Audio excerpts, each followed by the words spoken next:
Okay, so who in here actually lives right here in the Portland area? This is my first time up here, and I got here Wednesday morning. So far, I'm having a blast. You guys have a really beautiful town. It's quirky, it's fun, it's cool, having a blast. My name is Brett Weiss. I write books about video games. My most popular book is the 100 Greatest Console Video Games, 1977 through 1987. At the end of the panel, I'm going to be giving one away. Since there's not a ton of people here, that's good for you guys because it increases your odds of winning. And this is John Lester, Gamester81, YouTube content creator, co-founder of the Game On Expo in Phoenix, one of the best gaming conventions of the country. And he also works for Colecovision. They do homebrew games for a variety of consoles, including everything from the Colecovision to the current consoles. And so what we're going to do is I'm going to ask John a few questions about his career, content creating, everything, and then John's going to ask me a few questions about writing books, video gaming, history, and all that kind of stuff. And then we're going to turn it over to you guys for any questions you may have about us. And we've got magazines to give away, and then, like I said, one person will get a 100 Greatest book. So, John, let's talk YouTube. Sure.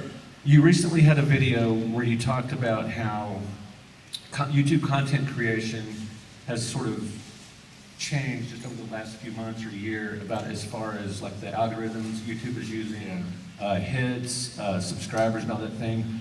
What has changed to make things more difficult? I started doing YouTube back in like 2009, so I've been doing it for a while. And I think the people who influenced me was James, Angry Video Game Nerd, and back then there weren't as many gaming channels, right? So now I kind of feel like there's a ton, which is good. There's a lot of great ones out there, but it's almost very saturated, so it's hard to get noticed, right? So I fortunately started at a good time where I was able to kind of build my channel and to where it is now, which is great. But YouTube, just over the years, they've changed algorithms as far as where people search and stuff and all that. So it's been a challenge, even for someone who has, like myself, 100,000 subscribers plus. It's hard to get views. So is it mostly competition from other YouTubers or something YouTube changed? I think it's mainly a combination of both. Okay. But I still have fun doing it. Don't get me wrong. And so I think my advice to those who are doing it, who has a YouTube channel? Okay, one of you guys think it too? Awesome. So I think my advice is just do it because you have fun. Don't do it because you want to get rich and famous. Because even myself at this point, 8 years later, I still have my day job, and there's no way I can quit my day job for YouTube. Now those who do, there's plenty of my friends who do YouTube full time, and more power to them. That's awesome. Right. But definitely takes a lot of work to do YouTube for sure. Well, even a guy like Pat Contry, extremely successful, and he's managed to make a full-time career out of it. But it wasn't easy. It took years to do it. And I write books about video games, and my day job is writing for like newspapers, magazines. I write about everything. 90% of my writing is about things that aren't video games. Yeah. Because if it was just video games, I wouldn't be able to pay the rent. But it's fun. It's the thing I'm passionate about, so I do it anyway in my off time. Even if I was making enough money on YouTube to quit my day job, I probably wouldn't, to be honest with you, because YouTube doesn't have any benefits. Exactly. Like I have kids that health insurance I have to worry about, and things like that. So, and to be honest with you, I don't know like YouTube longevity. I mean, it's a great format. Obviously, it's very popular now, but who knows like 10 years from now. Is there anything you don't like about doing YouTube? Well, yeah, I mean, of course, there's things that you love and hate about anything, right? But I think the things I don't like about YouTube is just there's some negativity in some situations. Yeah. But unnecessary drama. Yeah, trolls, but it's okay. You get to the point where you kind of look past that. You can't take it personal. So there's that, but I love the thing. I mean, there's so many more things I love about YouTube than not like about YouTube for sure. I mean, the people in the community are awesome and amazing, and that's the way I do it for sure. Well, speaking of trolls, when my 100 Greatest book came out. Speaking of trolls. Yeah, exactly. Somebody gave it a 1-star review, and now I'm not inherently like if someone gives my book a negative review, any of my books, and they give honest assessments and opinions where you can tell they've read the book and they just didn't like it or like my slant on it or whatever, I'm fine with that. Yeah. And honesty, an honest review. But this person obviously hadn't read the book. It said, there's no, just went on and on. And Amazon actually took the review down because it was so, and that's hard to do. So that's what happened to my review. God, I was wondering why Amazon did that for me. I was wondering why they took away my review. Dang it. You should be Trollster81. So you work for Colecovision. Yeah, I do. Now, what is your job there? So I've been with them since, maybe 2013, 2012. And just kind of long story short, how I got involved with them I'm a huge Colecovision fan. Who knows the Colecovision? Who likes the Colecovision out there? Awesome. Who doesn't know what a Colecovision is? ColecoVision, everybody knows what that is. A couple. Okay, cool. We are at a retro gaming expo. So Right, yeah. Most people have heard what it is. But for those who don't know, it's a system that came out in like 1982 and by Coleco. And Coleco, I think, is probably best known for the Cabbage Patch Kid line of toys back in the 80s, right? Yeah. But they dipped their feet into the video game market, and at this time it was the Atari 2600 and then obviously the ColecoVision television, all that. Long story short, I was doing a good friend of mine, Joe. He owns the domain Atari2600.com. He sells some games. I don't know if you guys heard of it, but he's literally like a neighbor of mine. Was really close, and we were doing a game series called Retro with Joe. And one of those game series was like we were talking about homebrew games, and we was talking about like ColecoVision homebrew games. And at the very end of the video, I was just joking around. I'm like, it'd be really cool to do like a homebrew game. And he's like, yeah, let's do one about you, like called Games Trading Win the Video Game. I'm like, yeah, whatever.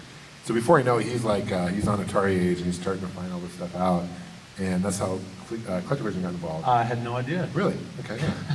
Well, I should sit out there and watch yeah, so I got in touch with Toby, who and JF, who were the owners at the time, and did my Game Trading Win the Video Game for the ColecoVision, which did really well. We did an Indiegogo campaign for it, and I took some of my favorite classic games like Pac-Man and Space Invaders. Have you played it? No, sorry. No? Okay. Well, You didn't give me a review copy. I was supposed to play it. I don't think I knew you back then very well, did I? Maybe I did. Maybe a little bit. Not really. I was writing negative reviews on Amazon. Yeah. So, Even Nintendo sends me free stuff. yeah. Well, anyway, long story short, again, so that's how I got involved with ColecoVision games, and it's been fun, right? That's awesome. And so I'm a business partner with them, and we've kind of started kind of evolving as a company in the past 2 or 3 years. So we still do ColecoVision games. We're the only company in the world, as far as I know, that owns a ColecoVision cartridge mold. So we actually make our own cartridges in-house, which is kind of cool. So we can do like transparent colors and whatever color we want. But that's kind And you of can preserve the original so you don't... yeah. So we're not like taking like games and like ripping the labels off. And, Yeah. like, we're preserving history. No games were damaged in the making of our games, which is good. Right. So anyway, we've evolved to like NES games, Super Nintendo games, which I'm super excited that one's come out finally. Yeah. Here. And then now we're actually getting involved in like one direction I'm taking the company is like more involved in like modern platforming. So we have a game called City Hunter and Crystal Mayan, and it's coming out for Switch and Xbox One, PS4, and yeah, you just got involved with the Switch, which is cool. Well, the Switch has really become the go-to system for independent developers. Yeah, it's cool. Just in the last, couple months, I've really noticed it kind of snowballing. Yeah, it's unique. We just got our dev systems maybe like 2 months ago for it, and it kind of Yeah. looks like just a normal Switch system, except for it says dev on the back. That's really the only difference. And in 5 years, you can sell it for like $100,000. Yeah, you'll be the first one I can contact to sell it to you. So that's pretty exciting. And if you guys are here tomorrow, I have a table here at 209. You guys come by, check it out. You can check out some of the games we're working on. But it's exciting to kind of see a game evolve over time. It kind of started off as a Montezuma's Revenge game, and it kind of evolved. And we've taken things from like Castlevania and Mega Man and Mario 3 and Zelda 2 and other games that we really love. Right. And we've it's a love letter to retro gaming. It's all done in 8-bit graphics and sound. And for those who've played it, I don't know if they're just, being nice, but they seem to enjoy it at least, so that's good. Very cool.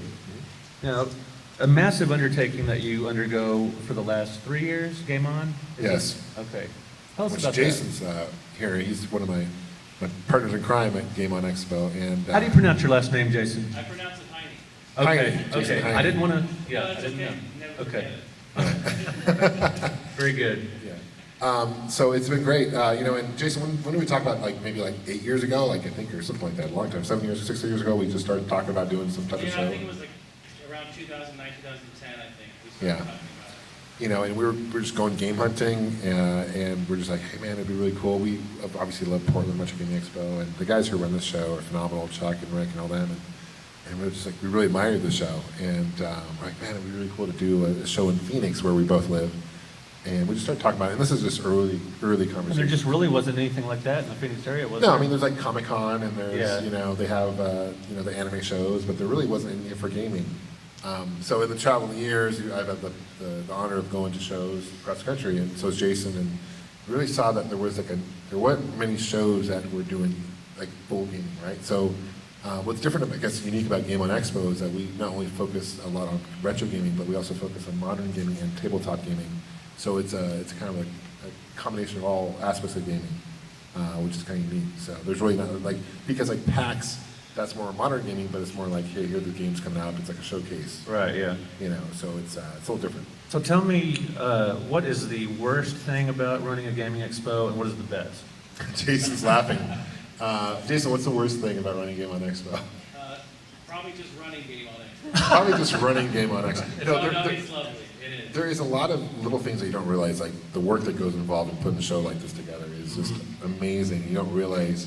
Our first year that we did it was 2015, and we had a dog poop on the floor in the vendor hall.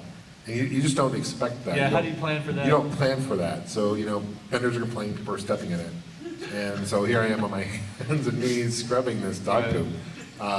So yeah, stuff like that. But I think keeping, our philosophy with Game On is we want the vendors and to be happy, extremely happy. Because we know if the vendors are happy, and don't get me wrong, we want the attendees to be happy too, but we know that if the vendors are happy, then the attendees are going to be happy too, because that means people are engaged, are having fun. Right. So for us, it's really about the experience of the attendees and the vendors. Well, I talked to a friend of mine that runs the Let's Play Gaming Expo in the Dallas area, and I was talking to him about, he was preparing for the show, and they said, yeah, we're going to go meet with our team of lawyers, and I'm like, you're what? I don't think about that. I'm just thinking video games, and he's talking about crazy expenses that you don't realize. Insurance, right? Because if someone, God forbid, falls down and breaks their neck at a show, you're on the hook for that. So you have to have insurance for stuff like that. Security. We unfortunately this year in Phoenix, I don't know if you guys heard Phoenix Comic Con, they had like a guy who came in with a gun. It made national news. Yeah. But because of that, our venue was the same venue, right, as Comic Con. So they were just overhyped, like crazy security, like. They have people with like wands, and this is when we can't have nice things. Right. Yeah, it is a shame, and in the bill, if I told you how much we spent on security, it caused nights of like where I barely got sleep, and I know Jason did as well. But fortunately, the show did great, and we're already planning for next year, which is exciting. So we're going on our 4th year. It's great to kind of see it grow and evolve. So, yeah, that's awesome. Yeah, here's the shirt that we did. We did a Mortal Kombat reunion this past year, so we brought 6 of the characters, 6 of the actors who were originally in Mortal Kombat 1 through 3. So we brought like the guy who was like Johnny Cage and Sonya Blade and Sindel, and who else is there, Jason? I'm trying to like Jax. It's crazy, these guys are like 25, 30 years down the road later, right? But they're still like super strong and just crazy. Yeah, Cow Shan, whatever, yeah, anyway, they're all there, so it was great. Yeah, very cool. Yeah. All right. Shao Kahn, that's what it was. Very good. Now it's your turn. Okay, so what are some of your earliest gaming memories, Brad? Well, since I'm ancient, I turned 50 this year. There's a good thing about that and a bad thing about that. The bad thing is I'll die pretty soon, being at the advanced years. But the cool thing about it is I grew up with gaming, and I remember in 75, 76, my cousin, I went over to my cousin's house, and it's Christmas time. And they have this incredible device in their bedroom hooked up to this black and white television set, and they're controlling the images on the screen, and that just blew my mind. I was floored. And so we were there for the 2 or 3 days for the Christmas holiday, and you just could not get, they had already gotten tired of it. I think it was after Christmas when we went, and my cousin had already gotten tired of it. And my brother and I, we just stayed in the bedroom. They couldn't pull us away from it. And by the time we left, we were killing my cousin and his sister at it just because we just thought it was so great. And there are people that play video games and they're fun, the casual gamer, but then there's people like us that live them, Right. So, yeah, exactly right. and I remember in the skating rinks back in the day, mid-70s, where they had the electromechanical machines, early to mid-70s. The baseball games where you actually turned a dial and there's a baseball under glass, and the baseballs would come out and you aim for targets. I love those games. Yeah, those were a lot of fun because cool. they're very physical. And there's It's like pinball, yeah. Yeah, they had the racing games where you turn the wheel and the actual board moves. Right. And then there's lights on the back screen, like maybe stripes to show the road or something. Right. All very physical, all very electromechanical. Well, something happened called Midway's Gunfight in 1975 that changed that for me, where That's one of the first games that I remember in the arcades where, you've got two cowboys coming out and they're shooting at each other, and then you've got a stagecoach or like a wagon coming down Sure. the middle as the barrier, and that's one-on-one shooting. I mean, that's that was the precursor to the fighting games and Yeah. to all the one-on-one games like that. And I remember that, and I was also heavily into pinball at the time. Okay. But then in 1976, Breakout came out, and I was familiar with the Pong at that. Pong at that time. And when Breakout came out, it's similar to Pong in that you move a paddle back and forth, but instead of going against another person, you can play it by yourself, and you're moving the paddle along the bottom of the screen, and there's a row of bricks at the top, and then when you knock that out, it advances down. It's like Arkanoid, but NES kind of. Yeah, and it's like single-player Pong, and I was like, wow, this is amazing. And so what Breakout did was that sort of created that whole notion of getting rid of things on the screen. Like after that, there were Space Invaders, with rows and disappearing things. Tetris, rows and disappearing things. Well, a lot of that came from Breakout. And so that game led me into, Space Invaders in '78, Asteroid '79, and Pac-Man, and on and on and on. Breakout was the first game that made me realize that I think I like video games even more than pinball.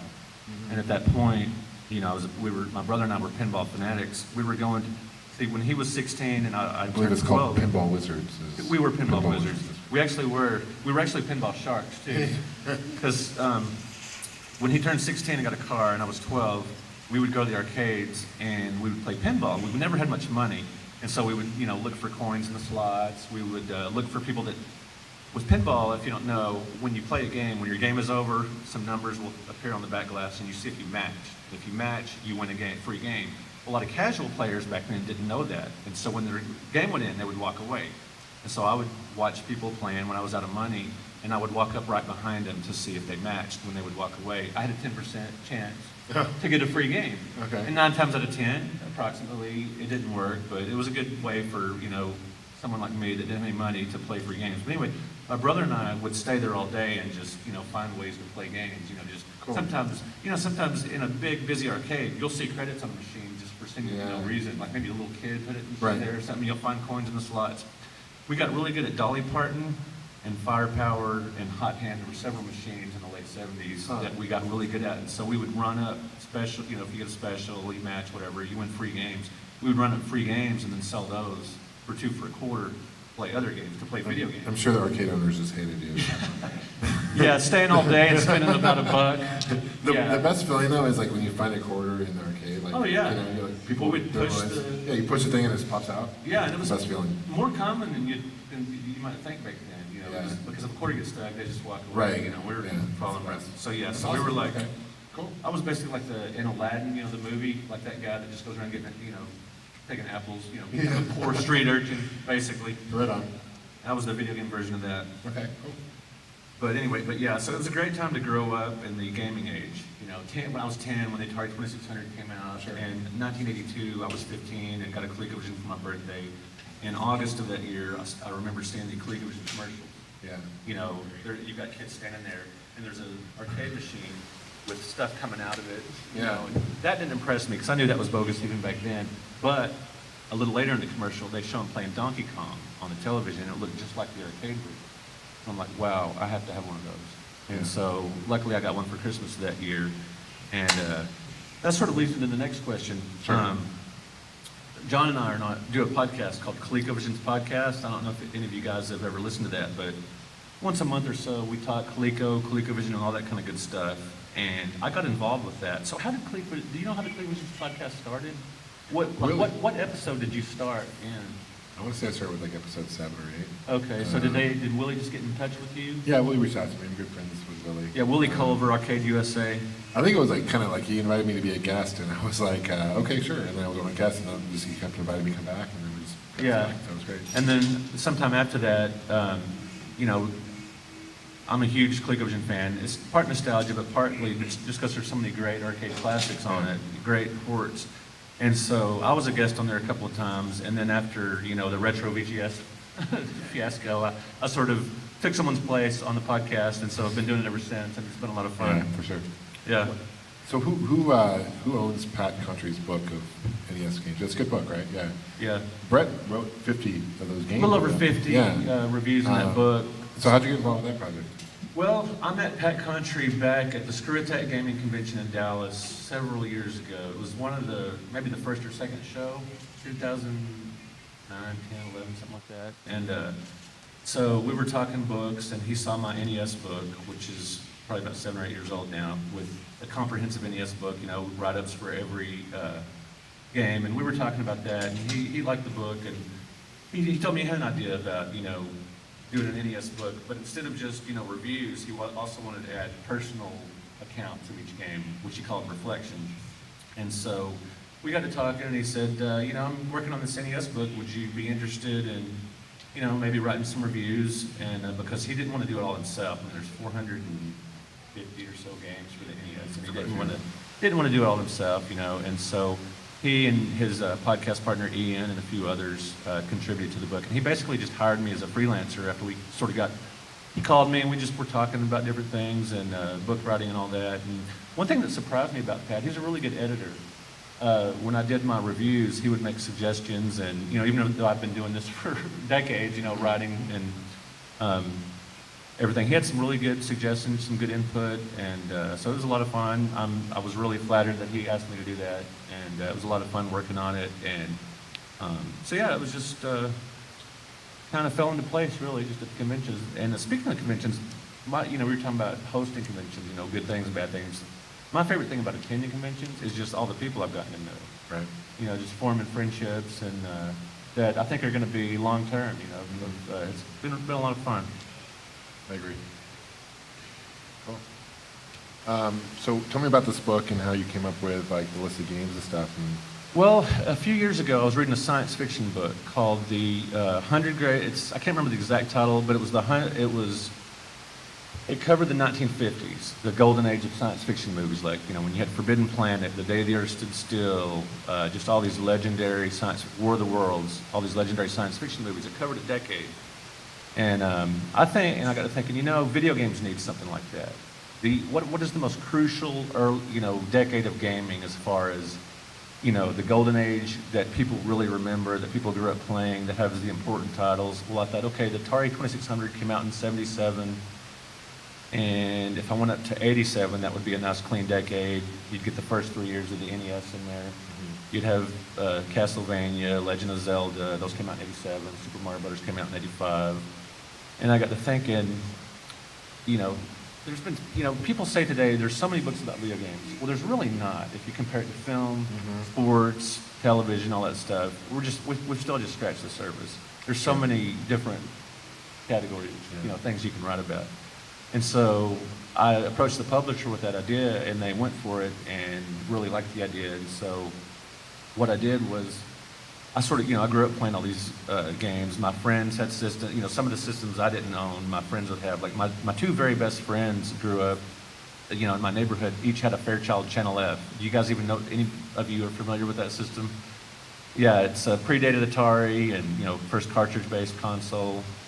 That was actually, the ROM was on the cart and everything, and they each had one of those. And in my neighborhood, I knew every person, what system they had, what games they had, just because I was so into it. And so I was probably a nuisance, riding my bike to their house to play their games and stuff. And anyway, I grew up playing all these older games, and I thought these games need a spotlight, And some people ask, why didn't you just write a book about the 100 greatest games of all time, up to the present?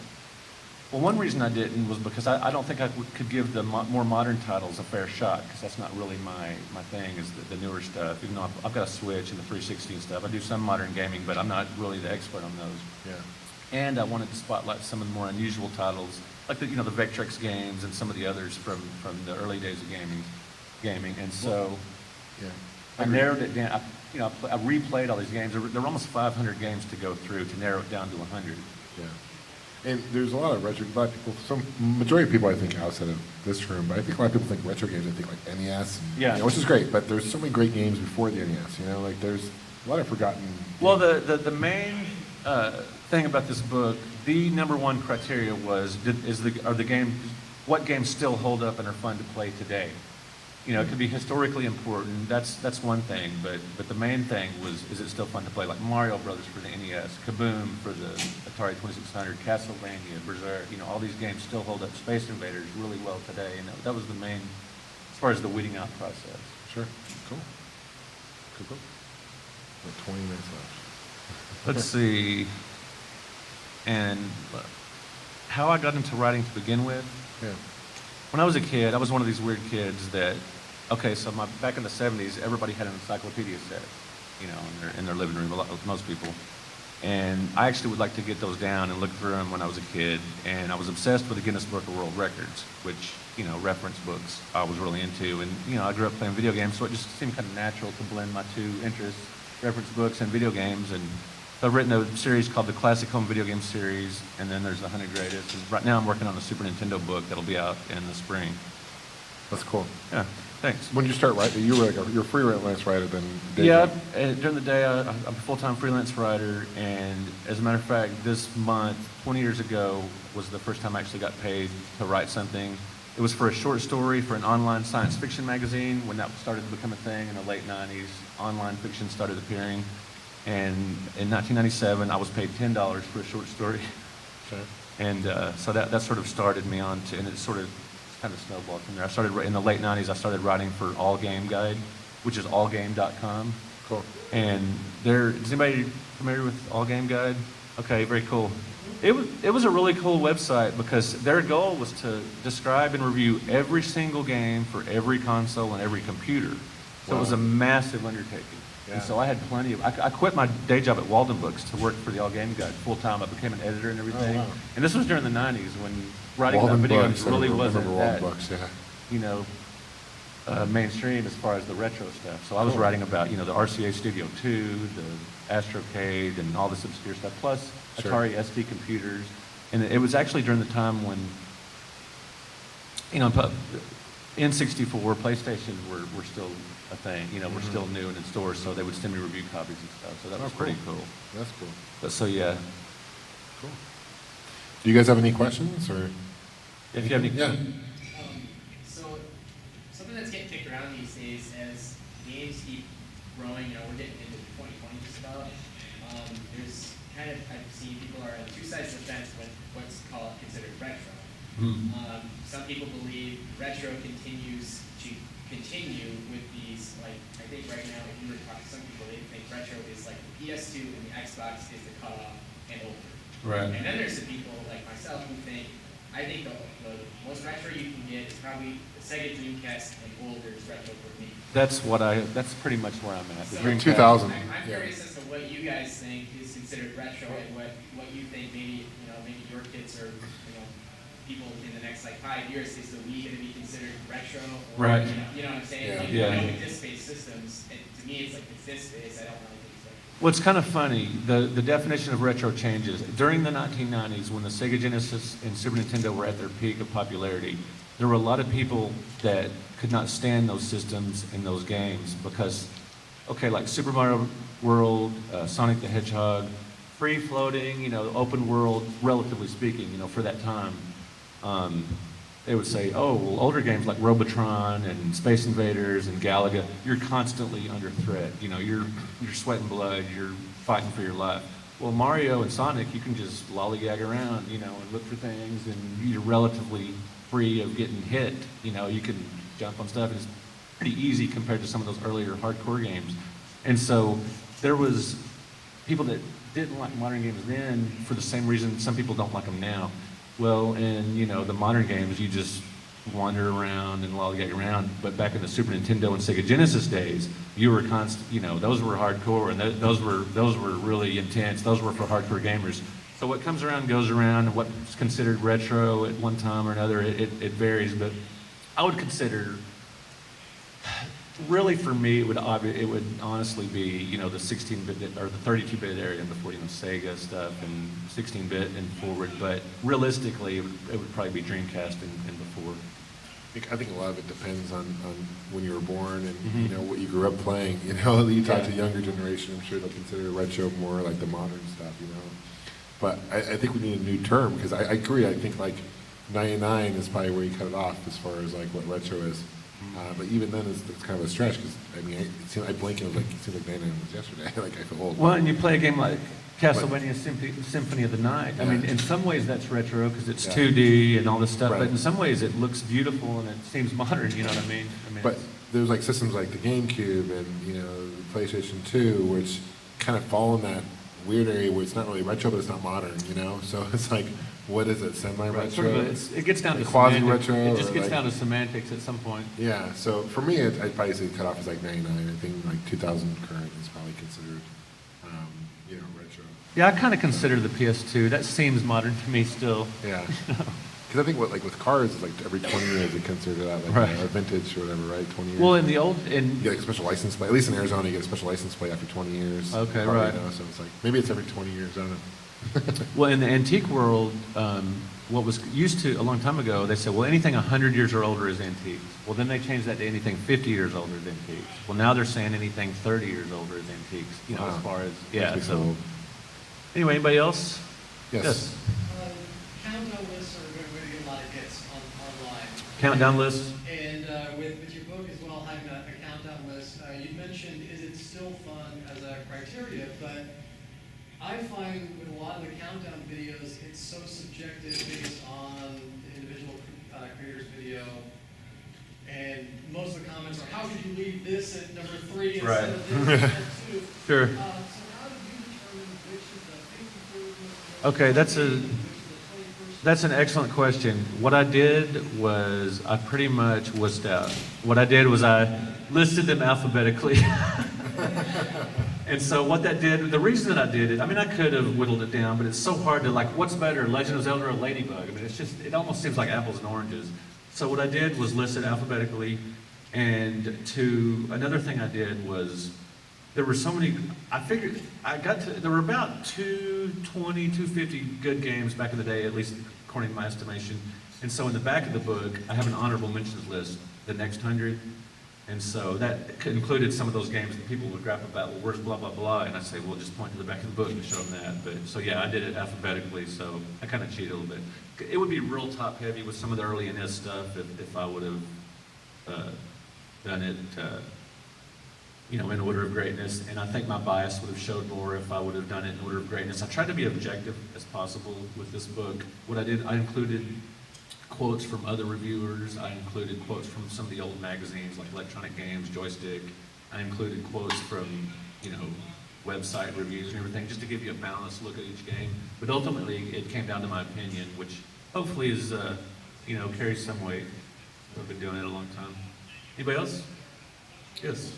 Hey, John, I was just wanting to ask you, Yeah. to everybody, how does it compare to running a convention versus being a panelist versus just going to one and having fun?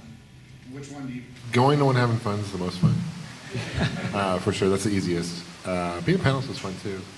Running a convention's, it sucks, to be honest with you. In the sense that you can't really go like have fun at your own show, because you're always putting out fires or whatever it is, right? Because me and like, you know, Rick and Chuck, they're like, you don't see them having just able to sit down and enjoy something. They have to run around and address and make sure people are happy. So, you know, like, I don't buy any games at my own show because I don't have time to go out and talk. You know, I'll talk to vendors and see how things are going, but I won't like go out and play my own games. You Well, know? the first So- convention, like big convention I went to was in 2003. That was my first Classic Gaming Expo in Las Vegas. I hadn't written a book yet. I didn't have a vendor's table or anything, and that was just a magical weekend because it was just all about having fun, going to all the panels, playing all the games, just having an incredible time. But at the same time, you know, it's gratifying to, you know, sell books, sign autographs, and meet, you know, people that are into your, I don't want to call them fans, but just people that, you know, respond to what you're doing, you know, content creator-wise. I will say this though, like it is very rewarding though doing a show, especially at the end. Like it's just to look back on it, like wow, that's cool. Like we accomplished that, and like this past 2 months since Game On, I've kind of not really thought about it to be honest. And now I think after Portland, we're going to start like, you know, really dig down and start doing it and all that. But yeah, it's fun, and rewarding, but it's a lot of work. Yeah. Wait, you want to talk about these magazines real quick? Oh yeah, there's a booth back in the corner. They're giving out a magazine called Old School Gamer Magazine, and you know, you sign up and all this stuff. But I've got some to give away, you know, here in a little bit. But it's basically, it's really hard to print.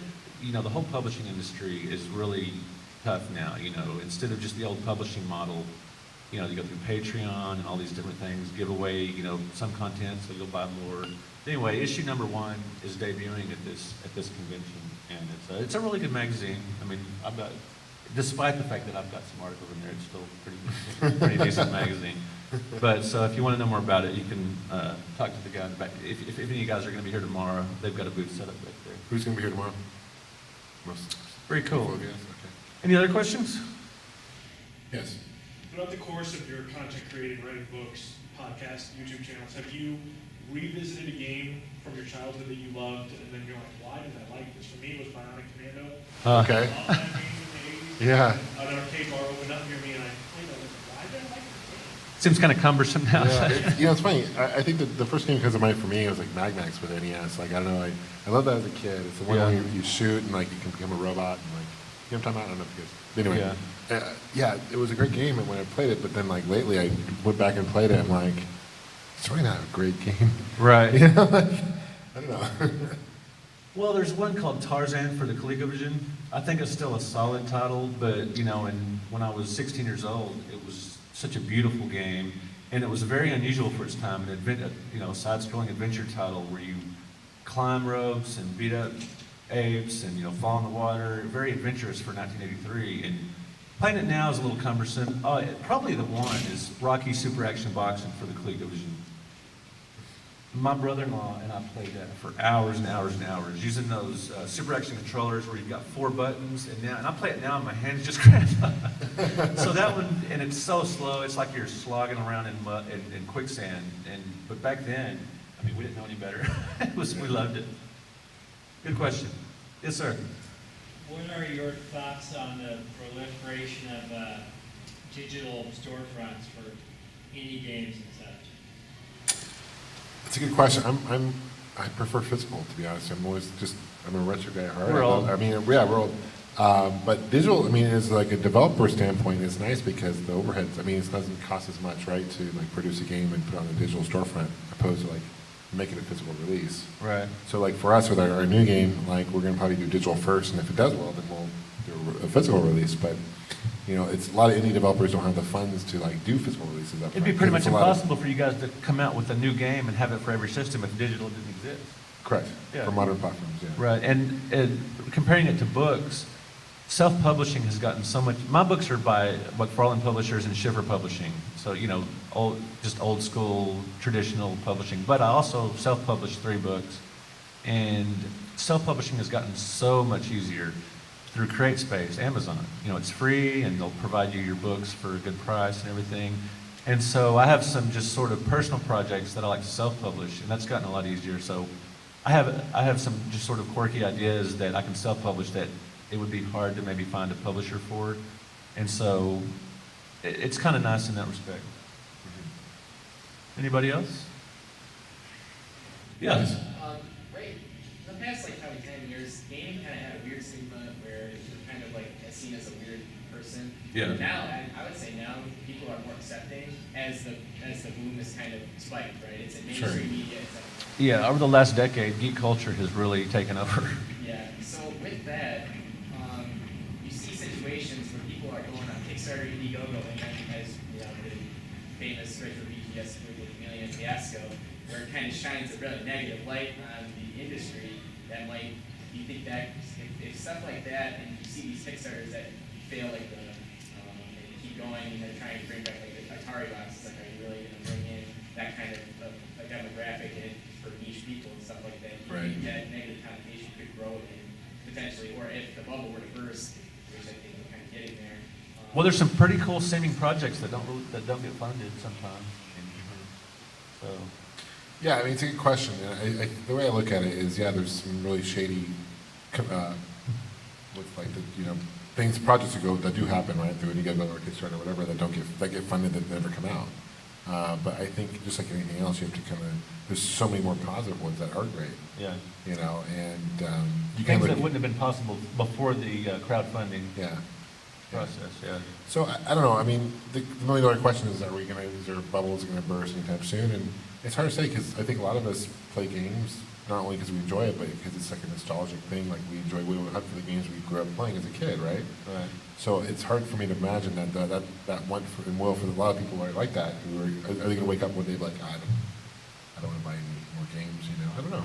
You know, there's some people, but I don't see that happening on a huge, larger scale. I do sense that like NES games are getting crazy, and they have been crazy for a while as far as Yeah. pricing goes. I mean, same with Super Nintendo's getting nuts.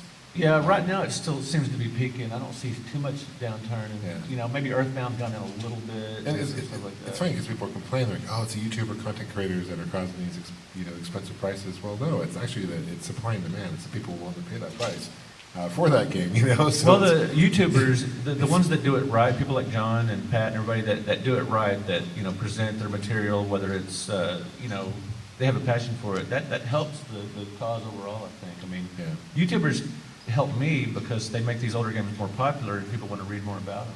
yeah, it's just shining interest back in these games, you know? Yeah. So, Anybody else? okay, 5 minutes, thank you. okay. So we got time for a couple more questions and then How are we'll we gonna give give those away a book. magazines away? Yeah. Do what? How are we gonna give those magazines away? Well, let's see. Anybody that wants one can get one, pretty much. I may not have one for everybody, but I guess everybody that's asking questions can get one. So there's enough to go around. If you're going to be here tomorrow, just grab one in the back corner there. He's got a couple of thousand. So if you're not going to be here tomorrow, you can get one. How about that? Yeah. Cool.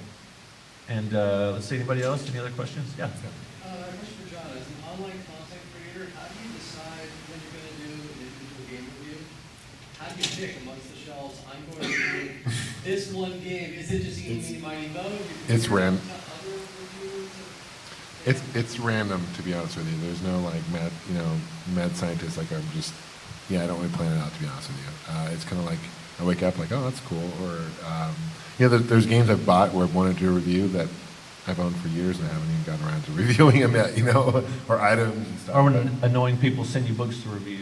Yeah, Sometimes you do that. that's those annoying Yeah, guys. we got one time for one more quick one. Yes. What's your favorite game that you played? Mine or John? Either. Okay, my favorite game of all time is Mr. Do for the Super Nintendo. Love the arcade version. It's got tons of intricate strategies. It's like Dig Dug plus 10 because there's just so many strategies. Pick up and play, but at the same time, it's very deep. Yeah. I have like a tie, if you can do it. Is that cheap? Can I give it No, to go you? for it. Mario 3 is up there, for Yeah. sure. And then Star Wars for the arcade, the original Atari one. I noticed they have 3 of them. You've got a little Star Wars bias in you. I do, Yeah. yeah, I love Star Wars. Okay, I've got a really obscure, or not obscure, but just a trivia question. And who knows the year in the game, the last release for the Sega Genesis? Raise your hand if you know it. Any guesses for the year? 98. 98? Who said 98 first? Okay, do you know what game? Okay. I'll give you a hint. It has 4-way control, directional control. Yes? Mad 97? No. The year was 1998, and it's an arcade classic. Raise your hand if you know you have to raise your hand if you know the answer. John. Oh, sorry. 1998, it's based on a coin-op classic that has, yes? Tempest? No. Has 4-way directional control. It's a really famous arcade game, early 80s. Raise your hand if you know. Getting warmer. It has, yes? Robotron? No. Yes. No, it has classic folk tunes in it. It's rather amphibious. Raise your hand if you know. Don't shout it out. Yes. Parker. Ding, ding, ding. We have a winner. So if you want to come up here and get your free 100 greatest book, you're welcome to. Was it just Frogger or was it like Frogger 3D or something? No, it's really interesting. In 1998, the very last Sega Genesis game was Frogger. It's an arcade perfect port of the original game. It's just perfect. The Super Nintendo version is horrible. There's no music during gameplay. The enhanced graphics are butt ugly, and it's awful. But they came out around this, just around the same time, and so yeah, Frogger, very good. Appreciate it. Yeah. What's your name? John. John? Okay, thanks Good name, everybody. good name. Appreciate y'all coming out. If you guys want to for come the up and panel. get a magazine, And if too, you're not thank you gonna be guys. here, Appreciate it. If you're not going to be here tomorrow, you're welcome to come up and grab a magazine while supplies last. And if you are going to be here tomorrow, please go back in the corner if you want to check it out, and you can sign up for a free digital subscription, and you can get a print copy for free of the first issue. Oh yeah. Thank you. Thanks you. everyone. Thanks, guys. Appreciate all the Enjoy the rest questions of and the show. everything.